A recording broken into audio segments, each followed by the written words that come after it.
Hello, the Shamima Begum case is coming up again, and it will keep on keeping on. What I'm interested in is this. The young woman has been stripped of her British citizenship after she went to support ISIS, and she is still nominally a citizen of Bangladesh and should be able to get asylum there. But Bangladesh won't have her. If Bangladesh won't have her, why is there a case for her to come back to Britain? I'm Granniopteryx. I am to be found on YouTube, Rumble, BitChute and Minds, and also as @Granniopteryx on Twitter, Gab and Parler. I advise you to subscribe to one of those because YouTube tends not to let people know when I've uploaded a new video, and I always let you know on Twitter, Gab and Parler when I have done that. So if you subscribe, you'll get the notification. Okay, you can help my channel by liking, by sharing, and by subscribing. And if you're on YouTube, checking that your subscription is still going. And yes, of course, you can help me financially as well. Buy me a coffee or one of the links in the description. Okay, back to the show.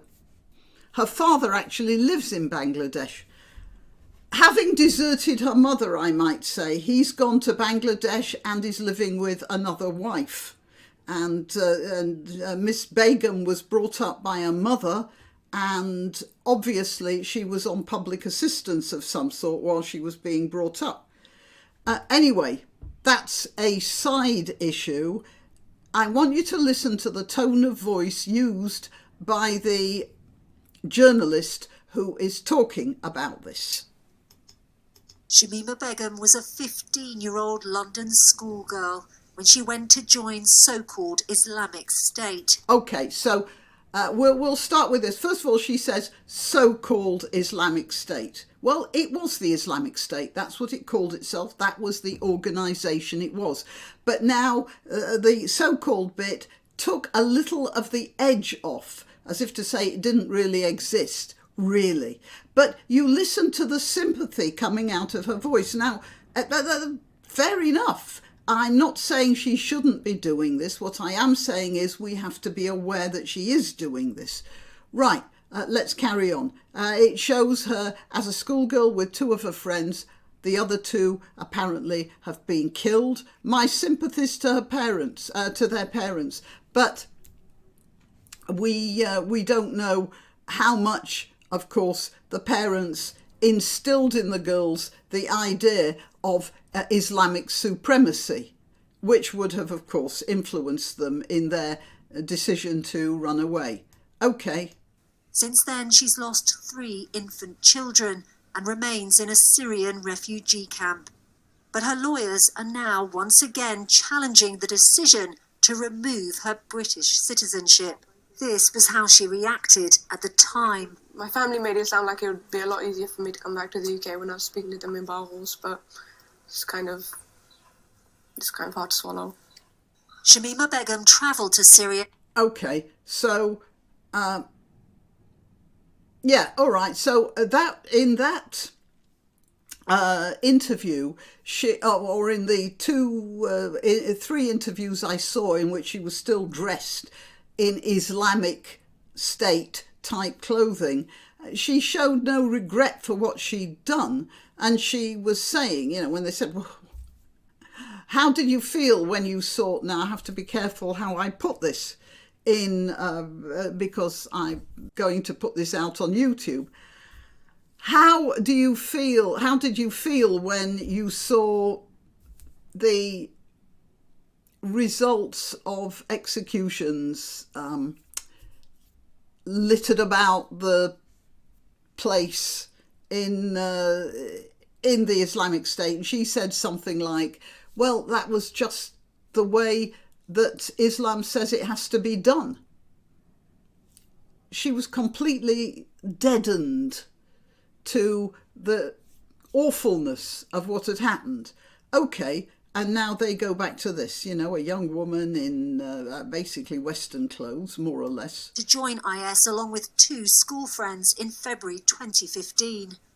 In 2019, the Home Office removed her British citizenship on national security grounds. Now, actually, I had a problem with that, and I did say so at the time. You are not supposed to be able to lose citizenship, but then she is a citizen of Bangladesh as well. And so this didn't render her stateless. One might ask why she hasn't gone to Bangladesh. Just asking. In 2020, the Court of Appeal ruled she should be allowed to return to the UK to pursue her appeal. OK, and we all know that once she gets into the UK, she will not leave, appeal or not. There will always be new appeals, or even if she gets a bad decision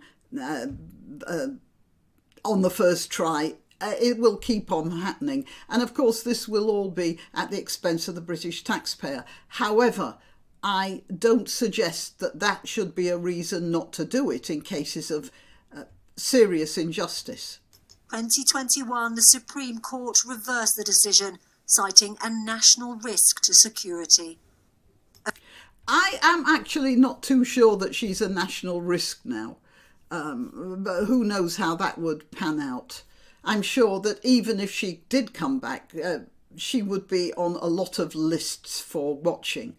OK, let's carry on. Now here, having made her disappointment clear when she was wearing fully Islamic dress, she is now making another appeal, and it's quite obvious. She is aware of the optics of that Islamic dress and has jettisoned it. 2 months later, Shamima did this TV interview.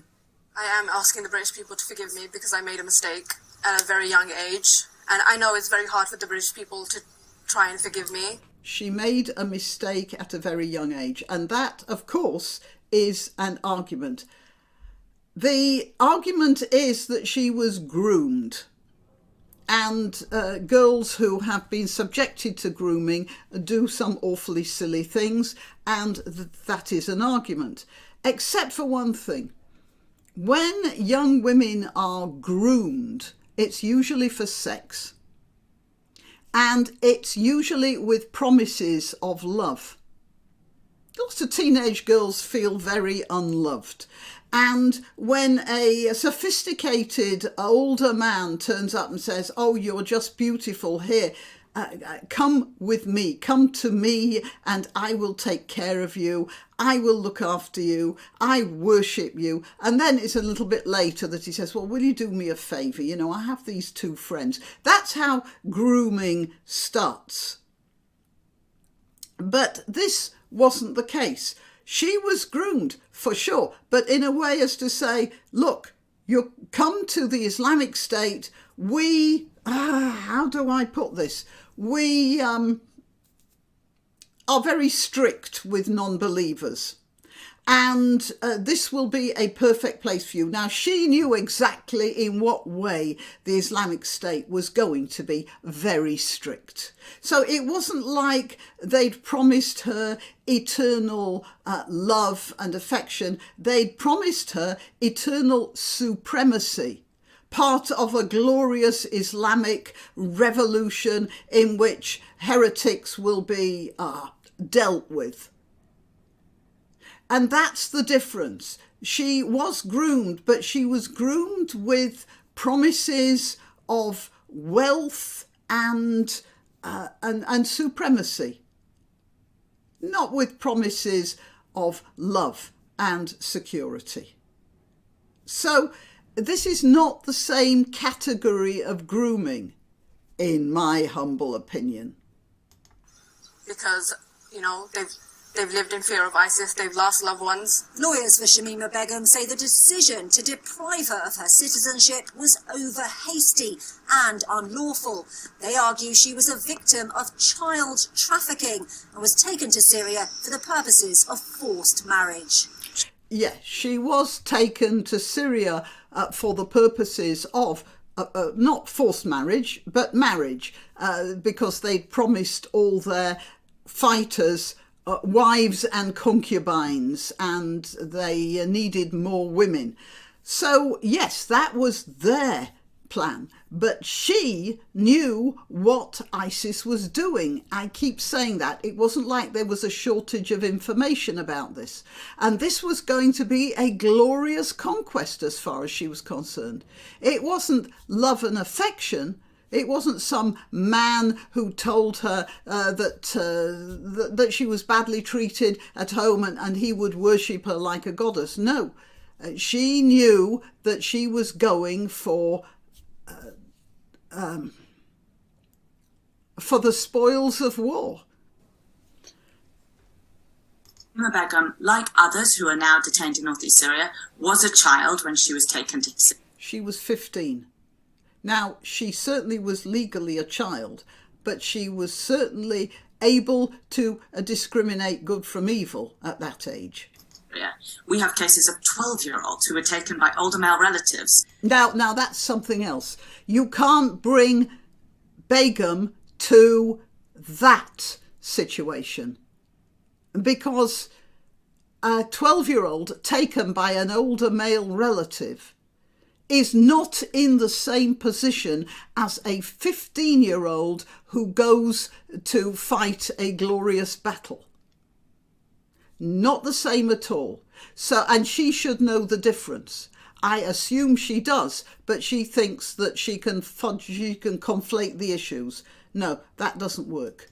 Who went with their families. They're stuck there. They've been stripped of citizenship. Now, there is a problem with that. And on a case-by-case basis, I can understand some fighting going on for these children. This really wasn't their fault. 12-year-olds being taken by families, fanatical families, or older male relatives for, for whatever they like to do to 12-year-olds in ISIS. How can we, as a civilised democracy, think that that's appropriate? Or yeah, well, how can we, as a civilised democracy, think that a 12-year-old being kidnapped is the same as a 15-year-old who goes of her own volition?